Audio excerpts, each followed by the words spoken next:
And I kicked off like what do people want to work on section with I'm going to do a deep dive in the paper because I need to make slides on this. And that very much overtook the hackathon. We had like a solid crew of like 20, 30 people that were just discussing the paper with me. And slides didn't really get made, but also I don't know, it was weird. Hackathon project winner was just a deep dive into the paper. But we had a in-person paper club session that I led yesterday, and a lot of people from there are trying to join in. So it should be vibes. I'm liking in-person hybrid format. I might start running those. We'll see how they go, but it was good. Everyone had good discussions. Amazing, amazing. Yeah, I would be happy to join that once I head back to SF this Friday. Um, Oh, Friday. Exciting. yeah. So as you know, we interviewed Thomas, who was one of the paper co-authors. He did not give us the paper beforehand, which is annoying because after reading the paper, I have so much better questions than we actually end up Mm, asking in a podcast, but whatever. Yeah, yeah, I think a bunch of us have read it. I feel like Vibu, you're probably best situated to take over the screen if you want, if you have stuff. sure. Um, I have very basic stuff, but yeah, I'll share. We Perhaps, also got someone at the hackathon that worked on a hackathon project that's paper to video. So someone's cooking up a video explainer of this. It's like literally doing inference right now. We'll share it once it's ready. yeah. But yeah. I mean, this is I'm excited about it, but also I'm wondering how to do this justice. I feel like we can post questions in here, and then people can just kind of discuss in the Zoom chat. Um, and yeah, I mean, like we classically have a lot of side discussions in the Zoom chat anyway, so I'm not worried about that.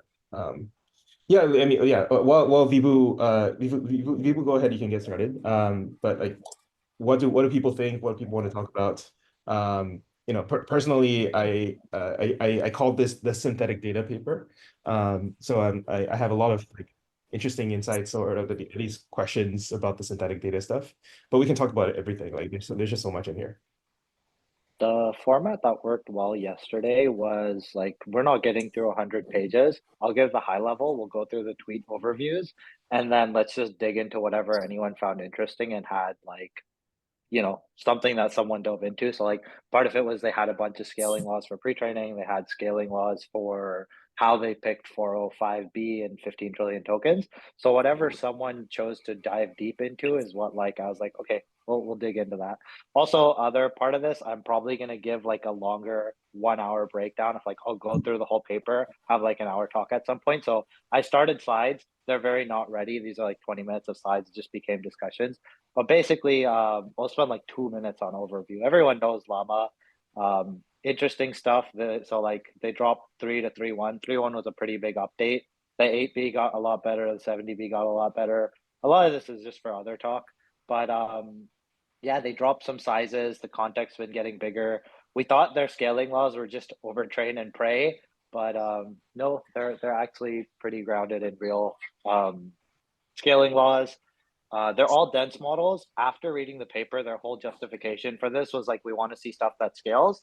It's the first actual research paper where they talk about everything hardware inference, hardware failures, what happened, how they fixed it. So, real research paper, there's a lot on it. It's like basically everything pre-training, post-training, their scaling laws, how they ran experiments. It's a great recipe on how to build it. That's what this talk would be later when I do it. They cooked. Model is really good. It's solid open source. It's like GPT-4 level. They talk about how they bring up performance. At some point, we'll probably, discuss performance. So Okay. everyone has their thoughts on benchmarks. If anyone wants to pop in for a sec, and then we'll just go straight to paper. Also, for anyone that finds any time to cut us off, cut us off. It's all vibes. But yeah, we can see the jumps for the 8B basically from 3 to 3.1. It got better all around. Um, Overview of the paper, there's a bunch of Twitter threads. So instead of me making slides, we'll go over like the main one shared in Discord. For everyone that hasn't seen, also is my whole screen sharing or is it just okay? Let me share my desktop real quick. So for people that are new and not in Discord, um, we have a very active Shush. running Llama 3 section. I'll share the paper. So um if we go to this little like you have to find it, so you got to go through the news and find the llama. There's like 60 links that we've been posting of everything popular on Twitter. So we'll go through these at some point, but paper overview was basically like they have multiple phases of training. I'm very not ready. I do have other notes on this that I'll share it through. So I started screenshotting stuff. They have like three aspects to a good foundation model, basically data, scale, complexity. This is why they didn't go into an MOE. They wanted training stability, basic two-phase training. There's like pre-training, post-training. Um, they do a lot of scaling law work. So in their pre-trained data set, how do they determine what the pre-training mix is? In the pre-training, they start doing most of the training at like low context, then they continue pre-training at long contrast. Um, a lot of what they said in their complexity section was like, we want to do basic stuff that will like scale up. This is like the foundation for how we can like redefine scaling laws and train this stuff up. So no crazy complex RL, just SFT for chat tuning, and then they do a lot of models for rejection sampling to do data set stuff. DPO, a lot of that is in the post training. That's where they start to see capabilities added. They have little niche sections like they have this post train on like data set stuff, so like post train on benchmarks, and that normally helps small models. But this was the first time someone got to do it at a 400B scale, right? So like they post trained on stuff similar to GSM 8K, and the small models had a big improvement. The big one, it kind of did it. So kind of talks about how like the scale benchmarks and like their held out test sets, why maybe the big Geminis and stuff don't do it. They added their safety bullshit at the end. Other interesting stuff that didn't make it to Twitter was like they had multimodal experiments. They trained in adapters. They have a vision adapter, audio adapter stuff. Um, there was cool sections on their pre-training mix. So basically, they used a lot of like traditional filtering techniques. So they have like Roberta based filters for high quality. They have this for their synthetic data distribution, like how do we extract out high quality data. Then they have a lot of traditional NLP for like PII, text extraction. They had a whole section on like how they scrape the web and how they train their own parsing HTML. They compared it to what's out there and their stuff's better. There's a lot in this paper. Data mix was a really interesting section as well. So they basically go into here's basically what they did, deduplication, all this stuff that you would expect. Model-based filtering was pretty cool. They used a lot of like they trained classifiers on Llama 2 outputs.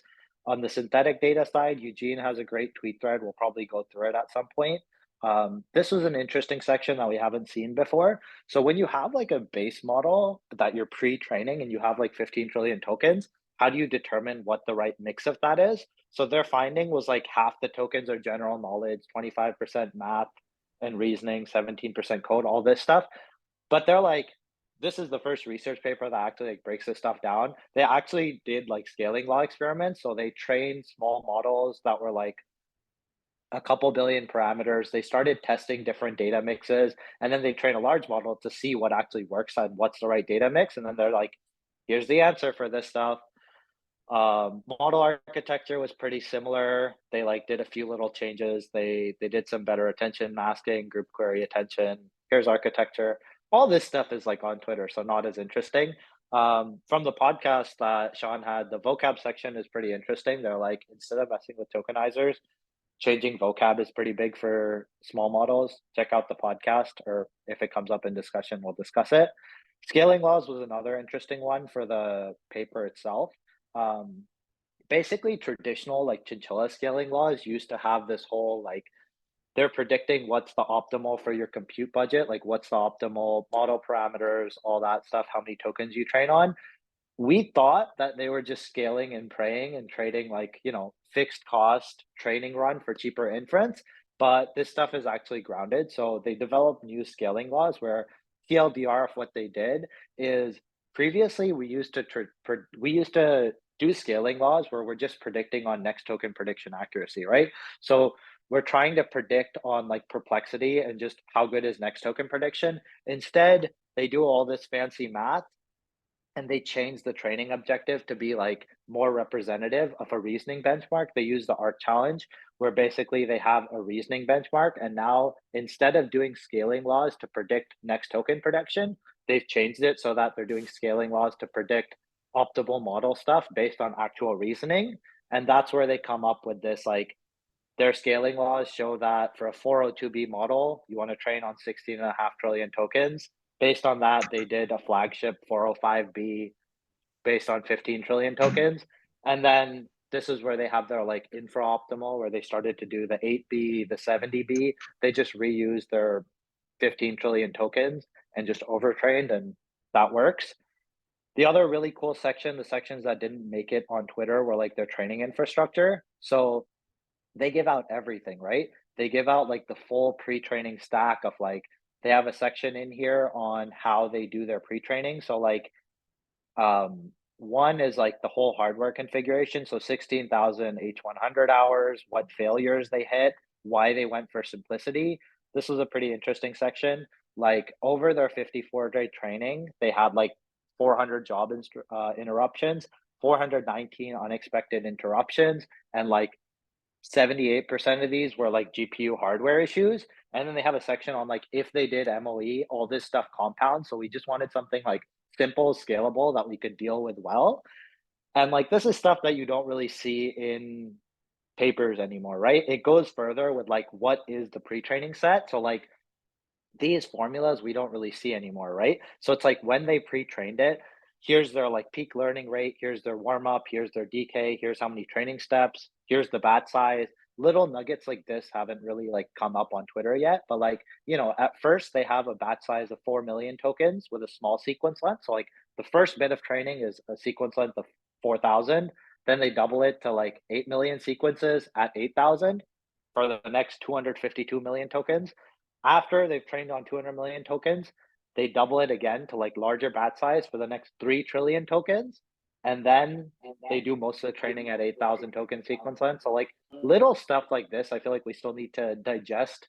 There's reasons for why they did this, but basically TLDR, no other open source paper has like a formula like this. And then that's kind of what the next like 100 pages is. I feel like at that point, instead of finding what I found interesting, like I found all this stuff really interesting. They talked about the batching, GPU utilization, memory, like utilization, all that stuff, like CUDA optimizations, their whole training recipe, what they released, performance stuff. Instead, I feel like that's enough of a high level overview of the paper. The more fun stuff is like, yeah, so how does it perform? They're all better. Infra companies are pretty cheap. And this is also where like everyone else can hop into discussion. Eugene, Sean, other Eugene, hop in now. You know, Fireworks is somehow really undercutting inference price. The scale leaderboard is a held out leaderboard. It does pretty good here. Um, what else? Grok has it. So some insider info for all the infra companies, they gave access to randomized weights that were the same size about 6 days before launch. So 6 days ago, infra companies started playing around with it. They started working out how they're going to do inference, what type of decoding they need, but they didn't have the paper. They didn't have the actual weights. And then day of, they released weights. But like, yeah, stuff like Grok is serving at 1,000 tokens per second. What other discussions have we have here? Kyle did pretty good evals on performance. He started doing it on his own fine tuning stack. So he started fine tuning it, compared it to 4.0 mini. OpenAI within hours responded with like 4.0 mini fine tuning, but fine tuning the Llama 3.18B is kind of on par with 4.0 mini. 4.0 mini fine tuning is kind of broken and free, but it gets worse. What other fun stuff? There's a comparison of model pricing here that's being updated live. Other tweets, George Hotz Karpathy tweeted, LLM supports it, other more independent benchmarks coming in. Basically, it's good. The other interesting part was the licensing. So they changed up their like Llama license to proper full open source everything. We have more infra providers, NVIDIA stuff, but yeah, that's kind of where I feel like we should open it up. That's the quick 10 to 15 minute overview. Whatever people found interesting, like I know there was a lot of discussion about synthetic data gen, Sean and Eugene, you had good tweets about this. So I think this is where we open it up to whatever people found interesting, and then we dig into those topics because we're not getting through the rest of it. I'm going to open up chat and see what people are up to. But yeah, that's kind of where I feel like we should open it up. That's the quick 10 to 15 minute overview. Whatever people found interesting, and then we dig into those topics because we're not getting through the rest of it. I'm going to open up chat and see what people are up to. But. Yeah, thoughts, everyone, pop in. Yeah, I wanted to Together, cut jump. pricing, by the way. Yeah. One thing to warn about pricing is that you're going to see a lot of providers jumping in, and everyone's just trying to get the piece of the pie. So like with some of the previous model launches, you see some people coming in at lower and lower price, and then they'll increase later. But I wanted to jump in on the training side because I'm quite sure Mibu, Eugenia, and Ed will have lots to say on the data. So I think I'll start with that. I can't share the screen, by the way. Do you wanna take over, or you want me to scroll?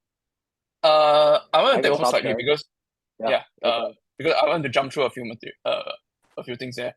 So let me share my screen. All right.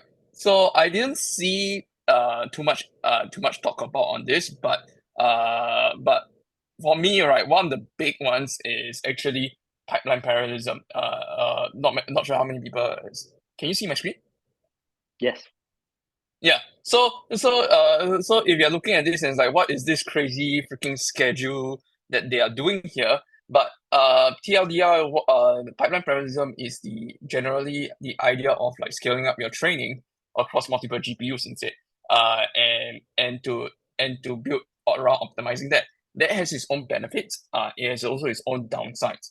And the major downside, that the reason why people try to avoid pipeline parallelism at all costs, and they use like deep speed tree, for example, where the weights are sharded around all the other GPUs, it is that if you look at pipeline parallelism or model parallelism, there's this problem called the bubble. The bubble is basically as your data set goes through the different devices, so the forward pass and then the backwards pass, you have all this GPU time here where some of the GPUs are waiting for other GPUs and are doing nothing, and basically you're wasting compute. And because everyone wanted to avoid wasting compute, it went on to a search of like the algorithm to figure out how to do pipeline parallel. And one major one is actually SG, coincidentally Singapore, where they created like this crazy ass algorithm, right, to basically train without any wasted time. So you see the gray spots are with the wasted time respectively. And Facebook is now embarked on your own journey on this. And the reason why this is exciting even for smaller models is that this kind of algorithmic changes on the training, right, is what's going to allow you to train bigger models easier on lower end GPU. So this concept could apply to, let's say, training a SAMTB model on 24 GB GPUs and things like that. And the reason why they probably need it for the 80 GB is because they're training 405B. And yeah, and a lot of people thought like academia thought that this was treated it as a dead end because of the bubble problem. And then Facebook is like, you know what? We are going to do that. and that to me is one of the more exciting thing. The other one that I saw some people tweeted out is about batch sizing being smaller, constraint on supported Wait, batch size. I thought Google has pipeline parallelism in their JAX, the distributed training repositories. They don't? Yeah, they do. They do. But the thing is, no offense to Google, no one really took. Everyone just interpreted it as TPU has 2 liter VRAM. kind of thing. And they had the basic pipeline parallel, but which still suffered from the bubble problem. This weird scheduling, which I'm quite sure people are going to start replicating it, is to reduce the bubble, the wastage. I also saw lots of papers on this from maybe NVIDIA and Matei Zaharia from Berkeley or Stanford. Like they had lots of interleaved pipeline parallelism updates. Correct. So you're saying no one is using it? Just Facebook has used it more recently? I find that pretty. Or at least no one published that within their training processes, because this is the first major model that of this cell class size, right? That's saying, hey, we are doing pipeline parallelism. Google models, so they have some these pathways, distributed training architecture systems, and they publish in maybe OSDI, which is kind of the biggest distributed systems conference. So they publish these trainings and they can do all sorts of parallelism within their systems, and even mixture of experts parallelism and stuff like that. So they do quite heavy stuff. I'll look it up and post some papers if I find them in the messages. But yeah, this my mental model was that people are actually doing this at scale.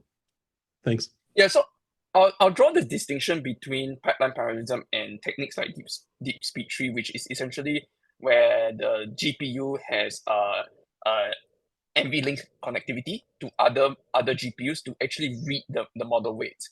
Pipeline parallelism is really more of like, instead of going cross GPU to read the weights of the other models or the other half of the model, you actually just focus on the half of the model that you're working on. And this has the trade-off respectively of saving VRAM and allowing you training larger model and larger batch size, but it means you have the bubble problem.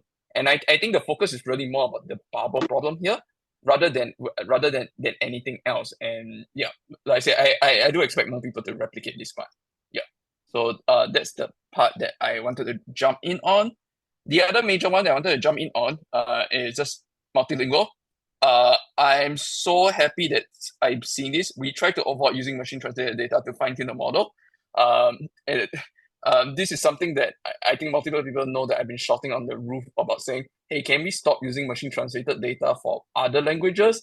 And then assuming that's great, because when you speak to the other language native speakers, they've been saying that sucks. And finally, someone is also, at least on the bigger model side, is doing that as well. So particularly excited about that part. But yeah, I think I'll hand off to the whole data stream. The interesting little section there of translated data is I've still seen it used where like they have a Llama 3 filter that extracts out what's the highest quality data, what's the highest quality reasoning code data and whatnot. And in other work, they'll still do this is like very traditional pre-training data set stuff, right? Where you need more data augmentation to get more high quality data. And translation, so like one thing is you can train on multiple rounds of that, right? So like more epochs on high quality data. So you can just resample it. But then there was a paper that I'm forgetting that tested this. Do they want to only use a little bit? Do they want to train on multiple rounds of pass-throughs of the same high quality data? Or do they want to do basic augmentation, like translate and translate back? And somehow translation through other languages work better. Like that was the best option. Translating it to high quality in another language as opposed to translate it back. So there's still like some value, but interesting little piece. Yeah. So I think I want to hand off to the people who are going to tear all the data parts into bits, because I just wanted to jump in on the training side because that's what I can uniquely offer. Awesome. Appreciate that. I think Cameron has his hands up. Hey, did they make any claims around it being good for code generation? I'm interested in whether yes versus cloud. Yeah. They out like this is a big contrast to Llama 2, where they were intentionally not training for code and then they put out code Llama separately. Now they explicitly outline code as a separate modality, like separate from text. Vibhu, I don't know if you have a slide on this stuff. And then they also did synthetic data for code as well. Yeah, they just they spend a lot more time on code this time around. Has anyone Basically, looked at it versus Claude 3.5 Sonnet yet? Yeah, we vibe checked it. Yeah, we vibe checked it, and they did what check? Vibe? Yeah, so like it's not rigorous evals, but like we vibe checked it, and like it does pretty good. So in the paper, they did explicitly mention as well, like, yeah, they used to have previous they used to have previous code llama models, right? And part of their like second step of post training was to add in this section on code, but they explicitly no longer need to do that. And I'll pull up the section of the paper basically, but they mentioned that this is like natively trained in pre-training as well, but it's a good code model. They also have the base models and the instructor. Yeah. Jeremy, can you repeat? We can't hear you very well. Okay, yeah, there's a scale AI benchmark where Sonnet and 4.0 were compared against the new 4.05b model, and 4.05b is found to be basically on par with GPT 4.0, which is worse than both Sonnet and GPT-4 Turbo Preview. There's a tweet thread and a Reddit comment that I'll just drop. But it outperforms Gemini 1.5. The thing I like about the scale benchmarks is that they are holdout. That is, like, none of the companies have access to them, and they're private. So there's probably more durability to the benchmarks, and they don't have as much of a conflict of interest. Though they did co-watch with Llama, and so yeah, there may be a little bit of conflict of interest. Thank you, Yeah, Jeremy. So I think overview, there's- the scale Go ahead. scale leaderboards aren't just coding. So for people that don't know, it started out with the GSM 8K, where they tried to recreate it, and they made a GSM 1K, which is meant to match the actual benchmark and just be a held out that they'll run models, they'll evaluate them. And then that turned into, now they have held out benchmarks that no one can see what the actual examples are of coding, instruction following, math, Spanish. There's a bunch of these. And yeah, they're kind of like pretty good in the sense of like no one can directly train on them. There was a piece that said, like, when they put out their first one, what's the delta between companies like models that do really well on traditional like GSM 8K, but don't do well on 1K, where it's like they haven't seen it before. So they basically tried to test who overfit to the benchmarks, and this is trying to solve that. So if we go through real quick, this is kind of where the 405B sits in coding. It's like a step right below GPT-4s and Sonnet. Sonnet's still slightly better. And then we can kind of go through it. I think they're still testing the 405B because I'm not seeing it through the rest of them. But they're being updated in tweet threads and whatnot. And then Jeremy shared a link to the Reddit that talks about this, where they're basically going through them, and then there's discussion here if anyone's interested. But yeah, someone was also talking in. Thanks Hey, very yeah, much. I had something to share. The coding evaluation, it seems like so there's I can't share my screen, but basically human eval is a kind of, one second, let me try and share it. Can you see? Yeah, so human eval is one of the benchmark data sets that people use to benchmark coding, and it's very simple. Like, they have 150 questions, and it's almost like autocomplete, like solve this simple puzzle in Python or things like that. It's very like 1-2 lines, and you can see that. Let's see.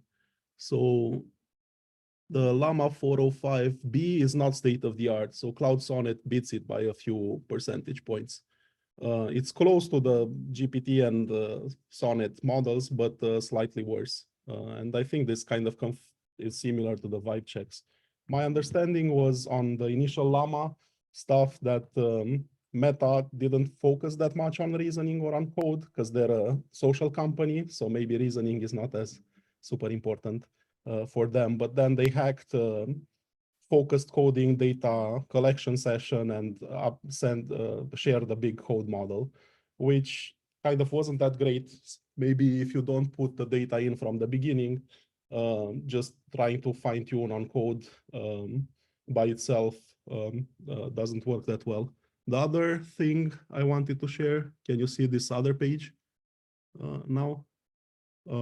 Basically, it seems they spend quite a bit to make their coding much better in Llama 3. And they actually train the code expert and then try to use that code expert to maybe, I guess, collect high quality human annotations and do some more post training. And then they also did some synthetic data generation to improve coding. So I think they spend quite a bit to work on reasoning and coding. I didn't read this section carefully, but yeah, they have a full section on trying to get better code data to generate, to incorporate feedback and do analysis. Like they did quite a bit on coding. Yeah. Yeah, there's two sections there. One is the synthetic data gen with coding, and the other is the pre-trained mix of their code and reasoning sample, where they also they trained a second classifier to so like one of the takeaways there was like when you're doing pre-processing of 15 trillion tokens, you actually can't just run inference of like even Llama with all even Meta with all the GPUs they have, they couldn't afford to just throw Llama 3 inference as like this whole 15 trillion token set. So they trained like a code and reasoning classifier on Disto Roberta, which is like a small original encoder decoder transformer to try to like annotate out their web scrape data for quality and whatnot. So they have it both there in the pre-training set and in the synthetic data gen. There's a really good quote tweet that went on about all this code gen. It's by Eugene. I will share screen and throw him on the stage if he wants to talk about it. Yeah, thank you. I'm This currently one. commuting, but Oh, I'm finding okay. a quiet space right now. All right, great. Thank you, Vibhu. Yeah, I can talk Well, through it. I think. Can you hear we me can fine? come to it in a few minutes. If you're commuting, we can come to it in a bit. We can talk No, about I'll be another commuting subject. for a while. I'm Okay. walking to the stadium right Okay. now, team event. But I'm finding a good space Okay. to sit. Okay, so I think what really stood out for me in this paper was that how much automation and augmentation was there, right? Like in the first one, you can see they actually use Llama 2 to filter out bad data, right? If you see, and this is in the pre-training step. So essentially what they're saying is that, hey, we trust Llama 2's judgment well enough to be able to do that. And then if you scroll down, next slide. And then over here, you can see that they actually trust Llama 3 to do tag intention. They actually tag the generated data or the responses based on intention. And they also classify things based on difficulty, right? And the thing is, the more they actually adopt some kind of curriculum learning where at the start they start with a single shot prompt, or rather a single turn prompt and response, and then after that they move on to multi-turn. Next slide. And then after that, and this is a code expert that everyone's been talking about, right? So what it means is that in order to get Llama good at code, as an intermediate step, they had to train a code model. And that sounds quite crazy, right? I mean, for me, sometimes training such large models just seems to take so much effort to curate the data, to set up the info and everything. But it seems completely essential in this case. They could not have done it without that. And Andre Kapati had a great tweet about this, whereby every model distillation and models and synthetic data generation is really now a stepping stone for the next better model. Next, please. And then the same thing here is, okay, and of course, here, this is just an example of how much you trust the synthetic data, right?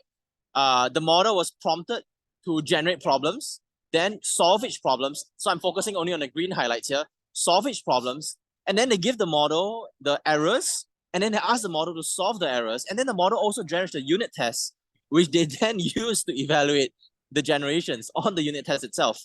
It's like you see that the human is very minimally in the loop. And then if you move on, and you see this pattern everywhere, like multilingual. Eugene Chia already talked about it. One thing that's interesting here is that they use Llama to generate data for target capabilities, and then they back translate it into doc strings and comments. So that's how they can teach the model to explain code, and then they use those tweets and comments, those doc strings and comments to actually create code again. And then we're gonna go through the rest really quickly. It's like multilingual, the same pattern here. Math and reasoning, the next one, you see it's the same pattern, whereby the model actually augments the training data with the step-by-step. So one thing that's really interesting here, right, in the sense that they actually went the extra step to, no pun intended, to actually train stepwise reward models. That's kind of crazy, no? I mean, they wanted each step in the chain of thought to be so good that they actually took the extra effort to train stepwise reward models, which they then combine with Monte Carlo tree search to improve the reasoning traces. And then you see long context for synthetic data for long context is the same pattern, Q&A, and then as you scroll down, you see synthetic data for image captioning, and synthetic data for factuality. Factuality, essentially all of it is just synthetic data, if you look at this. I think time will tell whether this really works out well or not. I think we're still too early on the evals. And then you see synthetic data for adversarial examples, synthetic data for the image encoder training, where they use image captions, and then they augment existing data sets with new instructions and responses. And what's really interesting here, the second last tweet, is that their human annotators were actually augmented with model in the loop, right? And if you think about it, this slightly represents a shift in how some folks are thinking about it, right? I mean, a lot of people is like thinking human in the loop, but no, now it's model in the loop. Like whereby you use the model to create an initial generation that the human then can edit, and it just makes it so easy for the human, right? And then the one big takeaway from all of this, and that's all I had from this paper. But the one big takeaway from all of this is that, can you imagine how much Meta had to educate and upskill their SDEs or their existing scientists to use this new technology, to be trusting of it, and their annotators to trust the new technology and to just work based on that. So that was quite eye-opening for me. And I think it sort of suggests the long-term, here's where the puck is heading. And that's all I had. Thank you. Awesome. Thank you, Vips. Eugene coming in clutch with, I threw him on the spot. He's commuting and already had slides in tweet thread. But yeah, what other topics have we got? I've got chat. Did they Eugene, mention? Did they mention using chain of verification prompting? Eugene?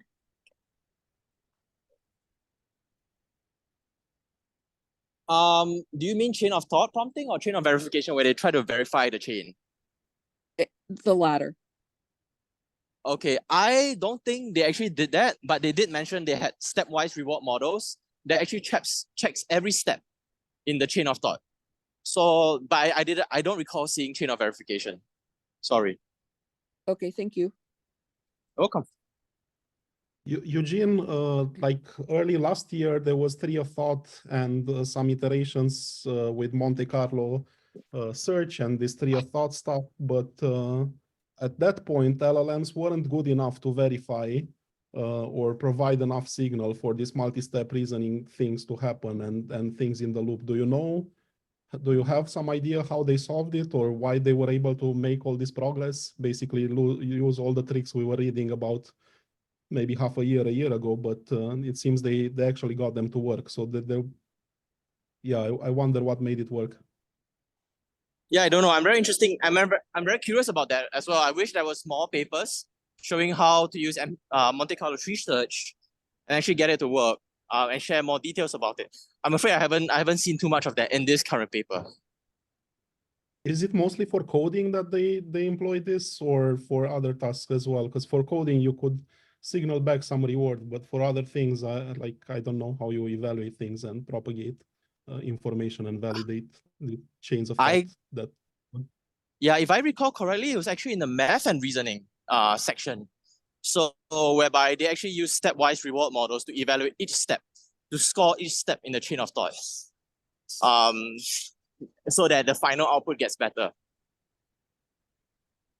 Thank you. I'll look into it more. Thanks. Yeah, it's the math. Lightman et al. Is the citation. And I guess I'll wrap up with one final thing. I'm sorry, it's a bit noisy. I think y'all should. I think Swixer's Latent Space podcast with Thomas, he really goes really deep, and he has a strong opinion on synthetic data, right? I think listening to that podcast will give you a lot more insight into how Meta is really embracing synthetic data. So I found that podcast quite helpful. And this was the Karpathy tweet about synthetic data. Also, yeah. Yes, great podcast. I think that's the one. Exactly. Wait a minute.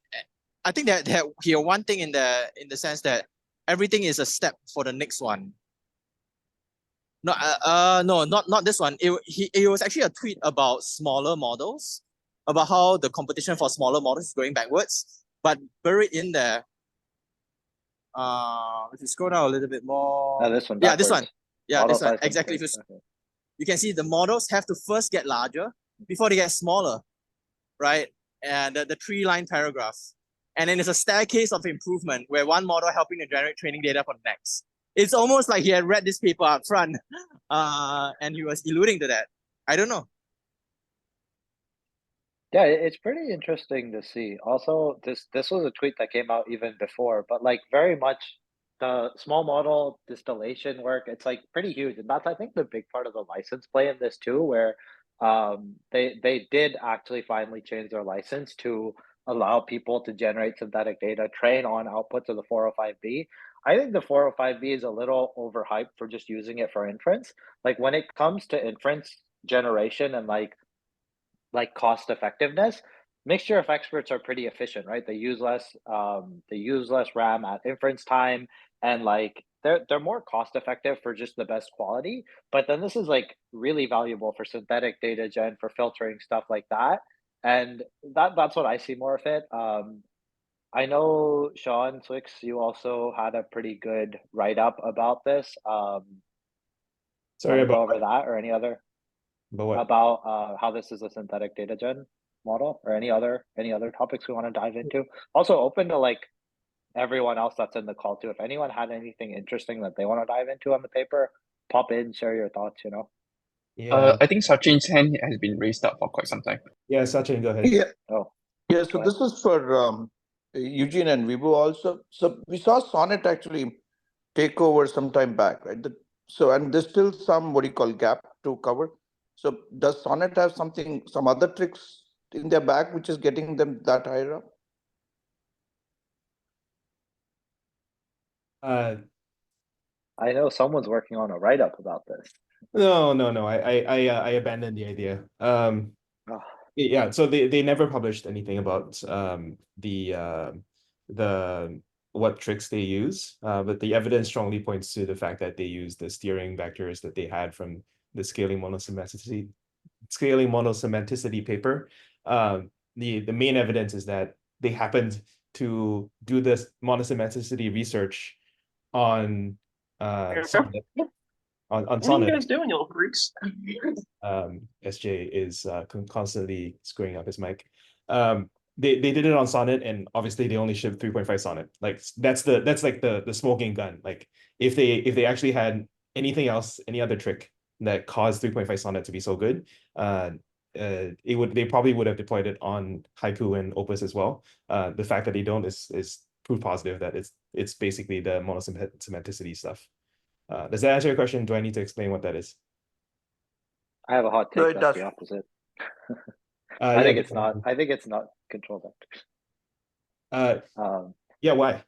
They could be. Well, so like they did say it's a larger model. If you look at the training data and the training date for when Claude 3 Sonnet came out to 3.5 Sonnet, it also has a year and a half of significant data updates.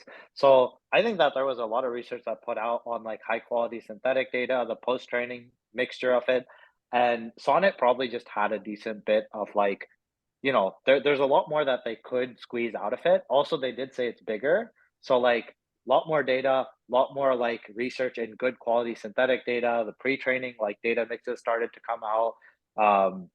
It's bigger. I think it was just a lot more post-training as well, because there So was quite yeah, a bit of in time post in training, between. there's a sorry, Vibo, in post training in No, Sonnet, I mean, you can see there's this thinking pause tokens where sometimes it generates a token and it kind of does internal thinking and then generates the answer. So it seems like they use some recent tricks where people say, hey, like you kind of need to think step by step, but maybe not materialize directly in the answer, the step by step thinking. So sometimes when you run Sonnet generations, you can see there's some it stops in the middle, and people saw that those are actually pause for thinking and side thoughts. So it seems that really helps with reasoning tasks quite a bit. So that's one additional trick that they use. But yeah, I agree that it's been 1 year of work, so they probably have lots of tricks in there, not just 1, 2, 3. Like much like in the Llama paper, you see that it's hundreds and hundreds of people, still less than 1,000, but yeah, it's like a Manhattan project to build one of these things. I actually counted the number of people. Llama 3 had 200 core contributors, which is good. It's pretty small. It's less than Gemini, which had 950. So Sebastian says, what does thinking mean? Okay, here's where we get philosophical. My quick take on that is this used to be a thing with like the original ChatGPT web UI stuff of like why is it pausing at stuff? I think some of this is also just the way the API works, right? So like what's the inference it's running on? How's the streaming? What's the API service? Like sometimes when there's blocks, it's not that something else is going on, it's just that like there's a delayed stream of your API response, and sometimes people overanalyze that. Is it that it's thinking? Is it what's going on? Maybe, maybe not. Oh, no. But I think for the Sonnet's case, that some users have already used prompt injection to trick it into, instead of doing the XML thinking block, and to use it to output it in a different format. It's then you literally get to see the thinking process. Yeah, so for what it's worth, we actually I went to iClear and interviewed the pause token author. It's on the iClear episode if people want to check it out. I do not think that Claude specifically implemented that version of thinking. I think it's much simpler. It is just chain of thought. It is just prompted, XML chain of thought that is then subsequently post-processed and removed inside of Claude artifacts. But it's still a form of thinking. It's a form of chain of thought. It definitely improves the performance. Right. yeah. Sorry. Yeah, that's what I was aware of. I'm sorry, I missed what Eugene mentioned for like an alternative to what you described as like a chain of thought that is not presented to the user. Eugene? Yeah, so it's instead of like creating a custom token, which is the pause token concept, they literally just got the model through prompting, got the model to reply with a thinking XML block, which then you can trick it through prompt engineering to like substitute the tokens respectively. Then suddenly this technique becomes very blatant when you get to see it respectively, because it's no longer hidden from the UI. Yeah, I think also on a separate line regard, because since a lot of people are looking to the eval, and then they're like, hey, some of these evals are doing worse than, let's say, 4.0, right? Or things like that, right? The fact that it's already closed itself, right, means that you're just like a few weeks away until like every single benchmark, right? You're going to see like a point jump because someone fine-tuned a code-specific version of the L3 model, or a code-specific or a medical reasoning specific version of this model. It's going to take slower than normal because I spoke to some people in the fine tuning community. The biggest hurdle has been, what do you mean you need at least 3 nodes of H100 to start the process? Yeah, the amount of VRAM requirement is kind of huge. I suspect we are going to see more LoRa's first before we get full fine tunes. Also, the most random part, I know Meta did this for good reasons, because they basically did a lot of multi-word filtering from the sources, but a lot of people in the AI companion space, they were like, no, basically. Yeah, makes sense. I'm gonna look into that. Thanks.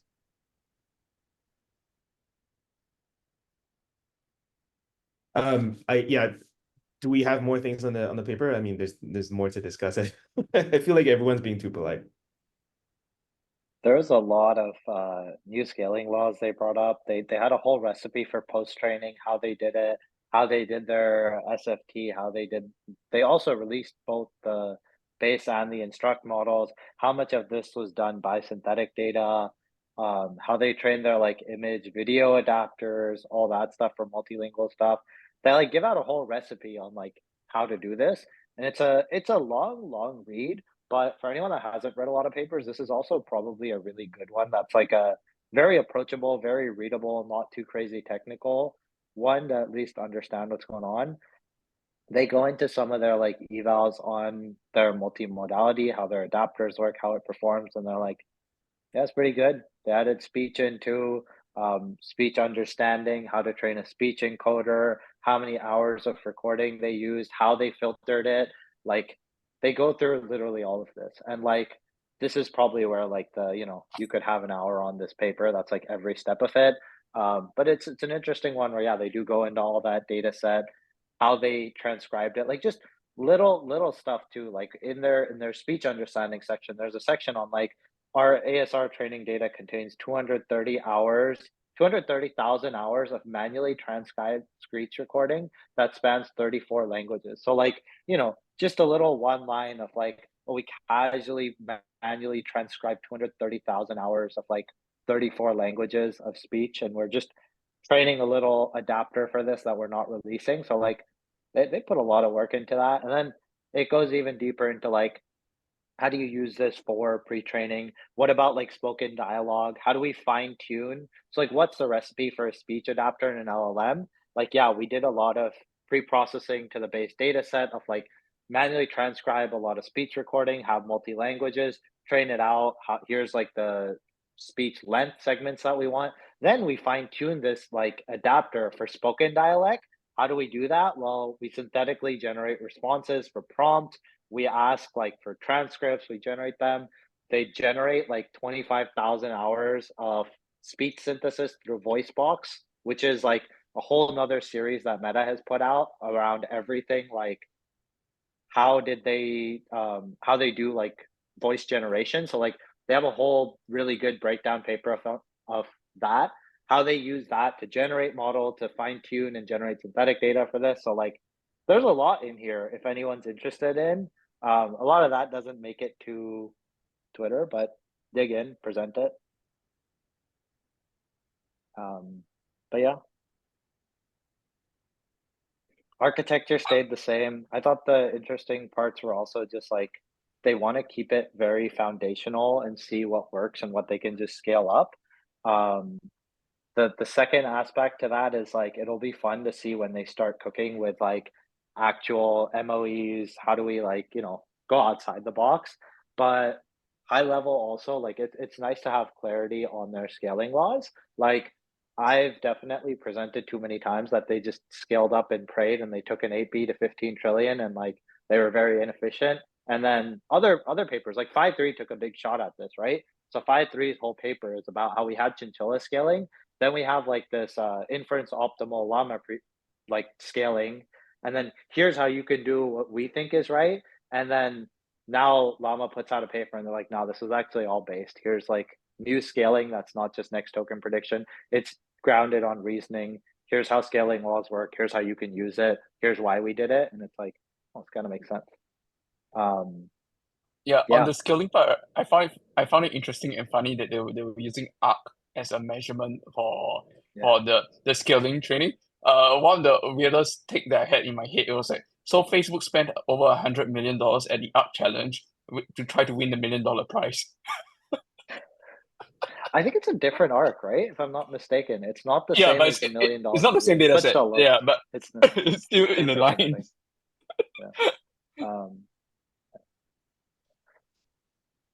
But yeah, a lot of lot of good stuff. In the 5 to 7 minutes we have left, I wanted to give some time to, I guess, Hassan, if you want to. Hassan's actually built an app that's kind of cool with Llama 3.1, and maybe there's something to learn about, you know, prompting it, building with it, anything surprising.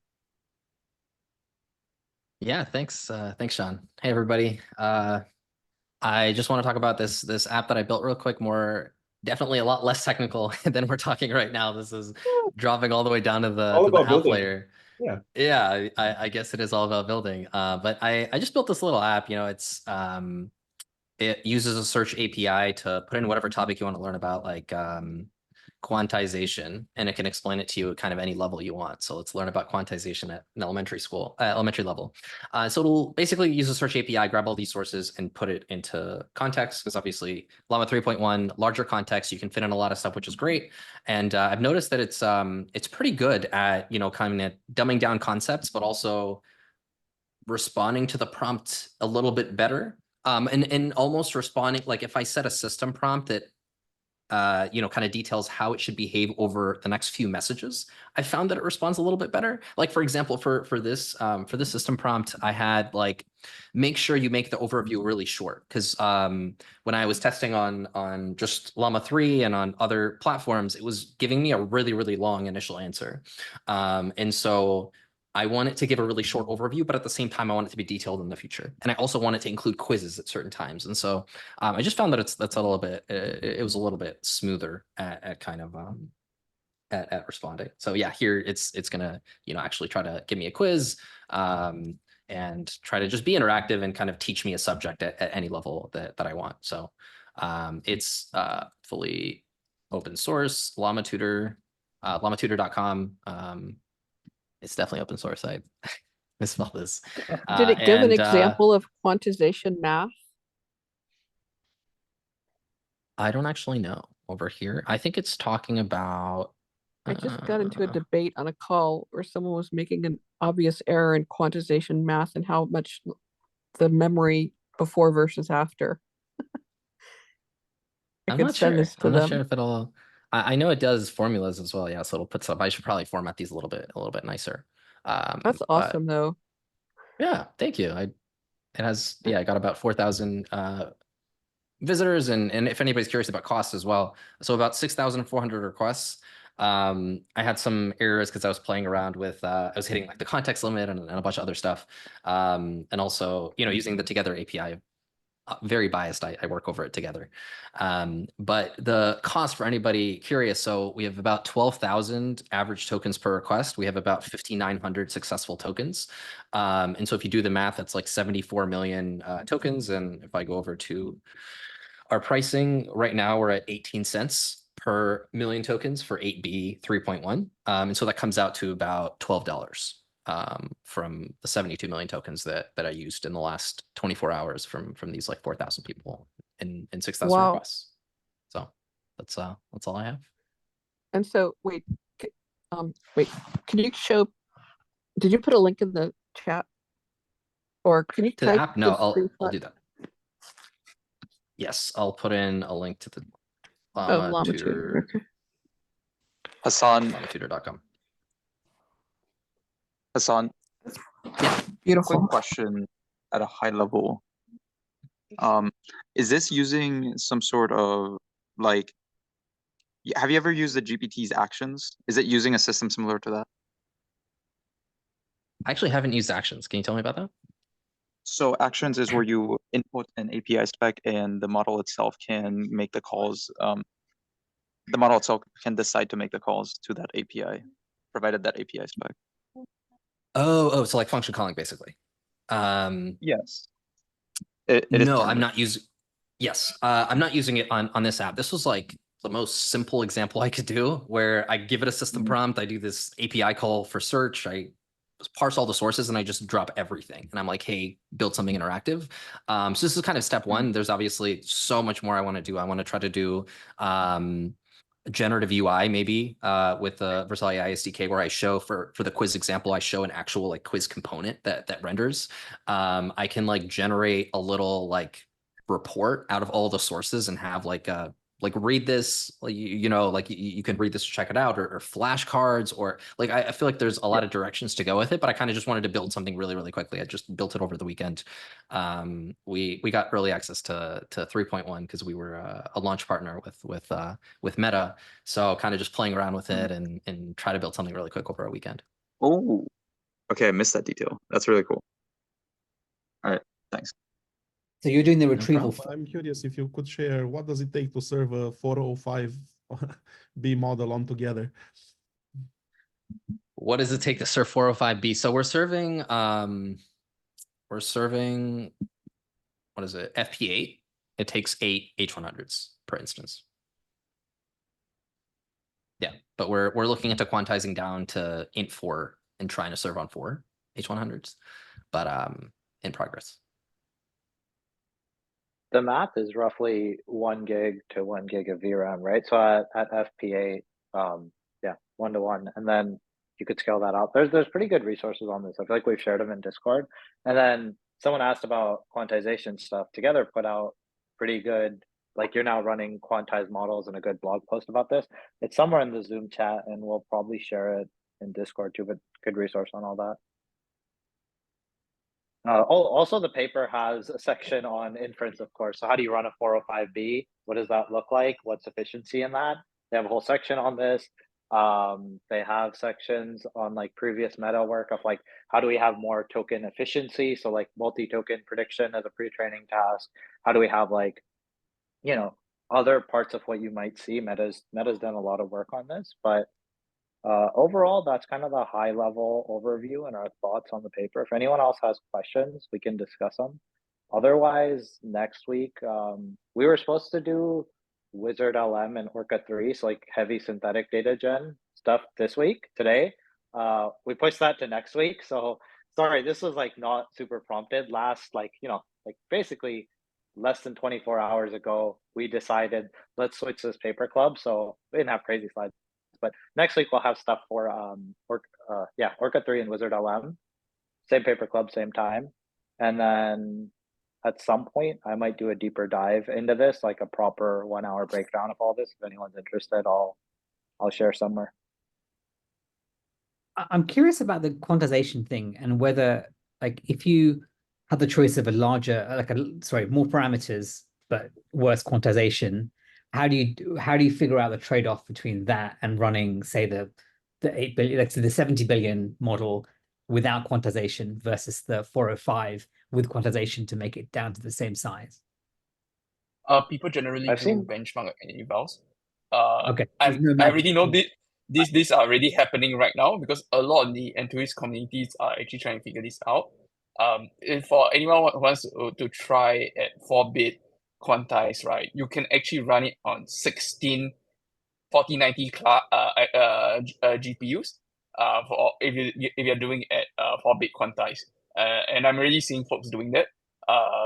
Whether that's a good idea, whether the model will get dumber or not, is something we'll probably find out in the next few days. At a high level, though, the larger ones see less of a hit when quantizing than the small ones. R/local llama has a lot of comparisons and benchmarks of different quantizations. So basically, like a lot of the prosumer rig is a dual 4090 or dual 3090 system, right? So you've got about 48 gigs of VRAM. With 48 gigs of VRAM, you can run like a 70B at 4-bit quant. And then, you know, a lot of people will spend like $3,000 on a local rig. They can run a 4-bit 70B, or they'll look at like how does that compare to, you know, a 34B at higher precision, or a single GPU where you're running an 8B at like. So there's solid breakdowns of benchmarks of these. This is where Reddit people are doing good work, you know, as opposed to like when you look at it from the infra provider side of like what's the benefits of quantizing. There's also efficiency in like QLoRa fine tuning and quantizing and doing it, but benchmarks wise, like TLDR is like bigger models take less of a hit, smaller models take a bigger hit, and then like speed inference. Alex, you have thoughts? So I have a question actually. I don't usually have questions, but this time I have a question about effects of quantization. What in your guys' experiences are the most visible effects of something like quantization? What comes to mind when like you see that the model is quantized and how quickly you realize, oh, okay, this is effects of quantization? It's just dumber. That's all. But dumber in any specific areas? Is it dumber knowledge-wise? Is it dumber logic-wise? Or any specific areas, which is like overall dumber? One thing that I've seen a lot of community members do, right, is that when you over quantize, right, at longer context length, right, it starts going into repetition rapidly. So that's like we have gone too far line. Yeah, in a lot of the like 1-bit quants, as people ineffectively quantize stuff, it starts to just go into pure chaos, right? So it becomes stochastic random next token prediction. The little trade-offs that you see at like what type of quantization you want to do, it starts to perform worse at like chain of thought, at long context, at like needle in the haystack. Some of those things start to degrade earlier on in quantization as opposed to like pure performance. And then yeah, sometimes it's just dumber. Like it's just worse on like some of the trivia QA type benchmarks, which is interesting because it's like, or sorry, it's worse on reasoning benchmarks, but decent on trivia. So trivia is where it's like under internal knowledge. What does it already know? It doesn't lose facts, but it loses reasoning. It loses like a verboseness of responses and whatnot. So it degrades in that sense. But then you do have benefits of like, yeah, it's significantly more efficient to run, right? 4-bit versus 8-bit, you can run in half the hardware, you get speed ups, you can fine tune more efficiently. So there's trade-offs. Though the one interesting thing I'll note there is if anyone saw the Apple LLMs like at their WWDC stuff, they put out a Apple research blog on how they have all their local LoRa swaps, and they dropped in like a little paragraph where they're like, we tested our models at like a net of like 1 or 2 bit quantization, and we saw no performance drop compared to full precision. So they're basically like, yeah, we benchmarked it, we got lossless quantization, no details, no nothing, but they seem to have stated they figured it out, which skeptical, but they're running quantization for on device. Yeah, but on specific tasks for them. On very It's also going specific. to be very right. It's also going to be task specific. We have seen weird edge cases where when you quantize a model one step for certain tasks, it actually improves. We are degrading all other tasks. That's true I'm too. writing an email now between cloud providers for 3.170b just to see if together's FP8 versus I don't know fireworks or something like this has a difference or versus Grok. So if I have Have you any seen insight. artificially analysis? Oh yeah, I think I saw something. These guys, advantage they of run pretty good Yeah, but benchmarks. they don't do quality. They just do reported numbers, I think. So Yeah, they it's do But they numbers do compare and infra speed, I think. providers. Oh, they're not doing their own benchmarks? I thought they have a They're whole doing database that they're pricing testing. and they're doing speed. I don't think they're doing quality. they're doing, They're yeah, not. no, they're not doing benchmarks. Yeah. Yeah. I Quality is much all right, more better difficult chat. to benchmark, to be honest. Yeah. Sorry. So And I I'll think add there's to more than Alex. So I'll add to Alex like what he was asking. I know credible reports of people where they're saying between Grok and some other providers, the quality is different in the sense everything else remaining the same. The inference engines are giving wrong answers.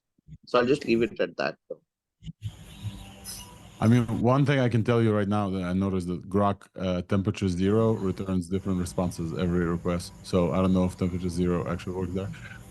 Yeah, But yeah, yeah. That has been a lot of people have said that to the CEO also. So Wouldn't temperature zero supposed to be the most deterministic yep. instead of? Depends you're on saying, the framework, to be honest. For It's probably OpenAI, I a think hardware. it's temperature is 0. well, but theoretically, it's supposed to be the most determinate. It's what I would expect based on what temperature is supposed to do, that it would be the most deterministic. Yeah, so I there's guess. Oh, go ahead, Vibu.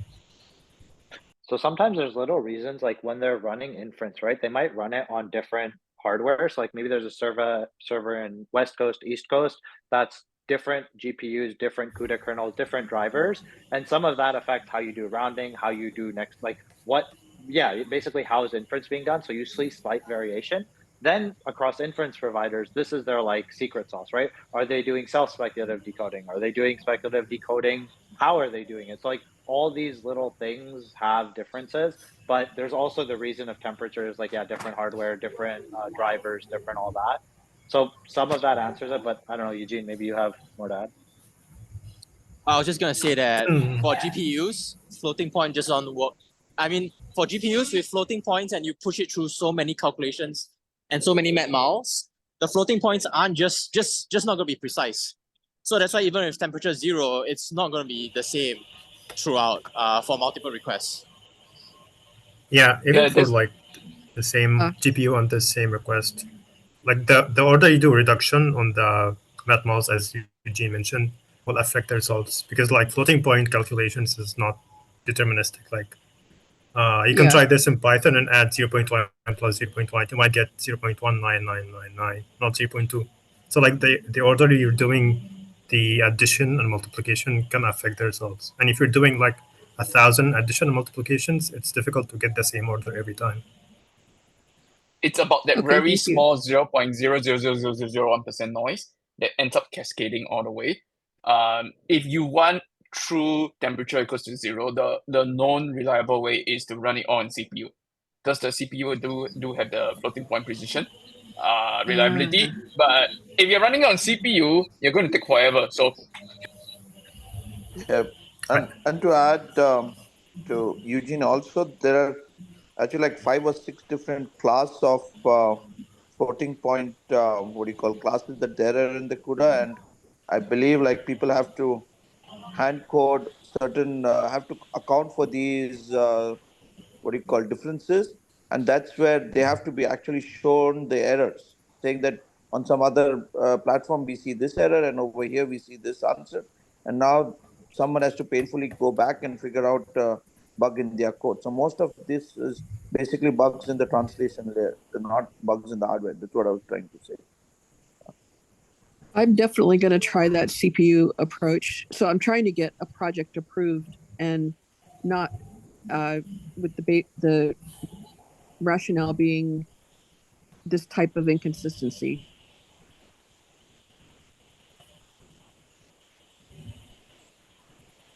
Also, I'll depends on the try that. engine. Like Llama 2 is not deterministic at all, compared to maybe I think Transformers is more deterministic. You can set the torch seed and the inference seed. So also the inference engine is very important.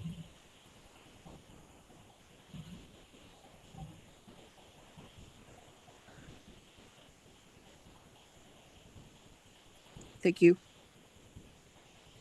Awesome. Well, thanks everyone for joining in on our last minute drop in. Can I share something really quick? Yeah, go ahead. Just I've got a drop, but this room will still stay open. I'm gonna make someone else host. Feel free to keep discussing. Next week we have another one at 12, but I'm gonna make Eugene host. Oh, it's okay. I can do it next time. No. Go ahead. Sure. No, don't make me host. I'm at a baseball game. no, the other Eugene. So it's quick. So basically, I found like a Llama 3.1, like a 405B, actually might do better in some domain specific question than like a ChatGPT 4.0. Do you guys want to see a little bit, just really quick? Sure. Yeah. And it's no surprise actually. I actually think that more and more people find specific domains as time will happen. That's great. So let me show you really quickly. So here's a little summary. So basically, this is the specific question I was asking. Here, you're an expert in mechanistic interpreted research. How do you use residual stream? Yeah. And so here's my summary. Overall, I think, 405B did a better job to explain. And also, there are some important information like is missing in ChatGPT 4 or not explicitly explained. So let me show you the answer from Llama 3.4.5b first. I find it's really easy to follow for someone like me. Like I'm not doing research in this field, and it also gives enough technical detail. So if anyone want to read a little bit.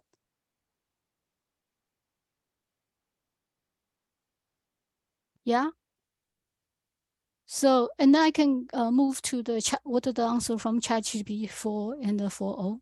Do you guys want to see it? Yeah. Yeah. Okay. Yeah, I'm done. Cool. You're done. Okay. Cool. So this one is from ChatGPT 4. I feel like a ChatGPT still kind of like answer things in a sort of generalized, summarized way. Let me know if you want me to scroll down, or if I'm scroll down too fast.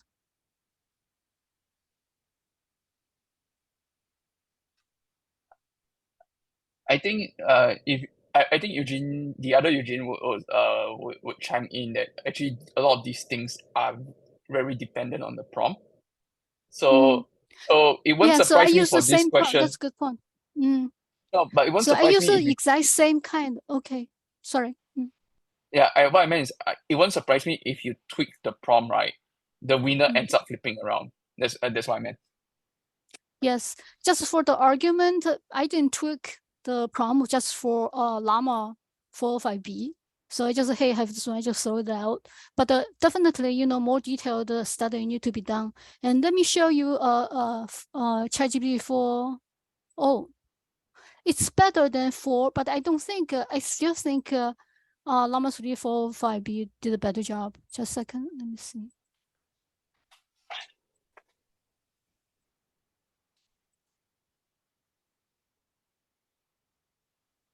So I'm going to do the same thing, scrolling down. Let me know if I'm moving too fast.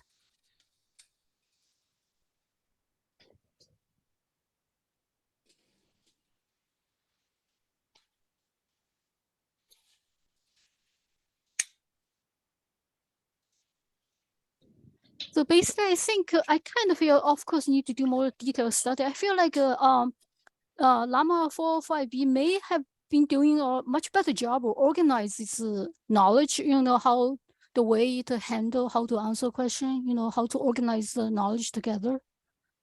I think that's pretty important.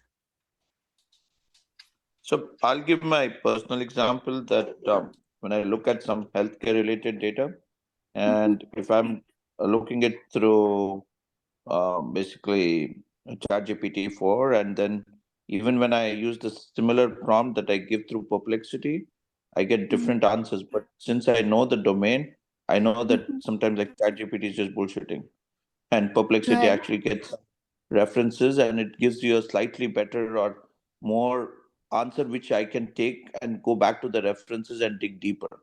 So you will once you know the domain better, you should not fall in for the English is my take. The English may look all correct, but it might be nonsense at the end of the day. Oh, I looked into a little bit about the rest stream. I can have pretty good confidence it's not the bullshitting from 405B. Yeah. So the things that really amaze me is like how it explain. And as me like say, hey, I'm just getting into like a lot of technical thing I haven't done before. It seems like it just really explained it really well. I can just go down to, you know, look into specific information, stuff like that. But definitely I see your point, like it's just one shot, but still seems pretty amazing because I didn't try to tweak the prompt just for 5. Yeah, thank you. Yeah, so that's what I want to share. Yeah, definitely. We are going to see more and more of these. Like I think what's interesting is, especially when you're having different foundation models, you're going to have very different default outputs because yeah, we can probably steer all models, especially the bigger ones, with prompt engineering to a certain desired effects or even like fine tuning. But the default out of the box would be what's interesting because that's what for a lot of day-to-day users is what they'll Yes. experience. So like for me, for the longest period of time, I didn't care that GPT-4 had a better eval score across the board than the Claude model. The Claude model just seems friendlier and nicer to me, and I like it better. and maybe that's what just matters sometimes when they are all good enough to get the job done. Yes, so I wish we have a better model where we don't need to tweak the prompt. You know, in a way, it can reflect how well the model is organized its knowledge. You know, and so if it's easy, just talk to it without tweaking the prompt. Actually, it's you know, in a much better advanced stage, I think. But I think at the long run, that will be hard to achieve because if you just view each model a bit like a individual, so you can call it Llama Kun, you can call it GPT-4 Kun, etc. It's just really a preference thing when it boils down to it because like as I said, well, I prefer Claude because of the way he did his output. I know someone who prefer the other way, and that's a challenge here, right? You can't possibly just train the model to satisfy everyone in the world. There'll be that back and forth, and that's where all those like more few shot prompting will come in or fine tunes will come in. And I think that is probably the more exciting thing about Llama because we're going to see lots of fine tunes. Yes. Yeah. So yeah. Sorry, go ahead. I think because since we are well past the usual, and there's a lot of new faces here, I'm just going to like recap and point it out. So the latent space Discord, we host this weekly papers club, and this is why this session happened. This week is just a very special one because of the whole Llama 3 model came out. Prior to that, we were planning to do other papers, and we will probably go back to our usual schedule. So if any of you, especially the new folks that join in, because this got broadcast on a much larger audience, yeah, feel free to join us next week, and we will be talking other papers. Great, thank you. Yes. Yep. Thank you, everyone. Thanks a lot. All right. Have a great day, everyone. Okay, I'll stay.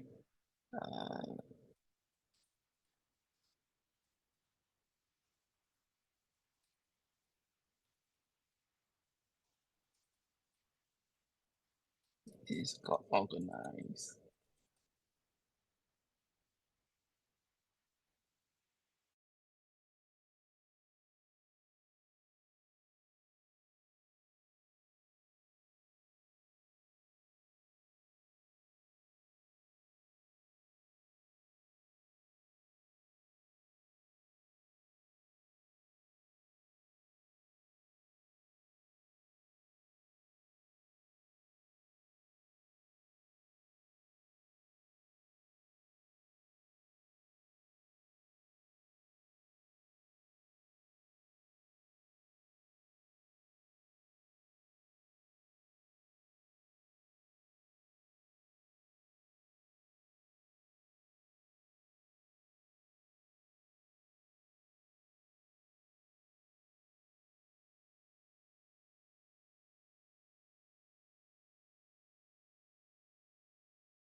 See you later, Eugene. Peace.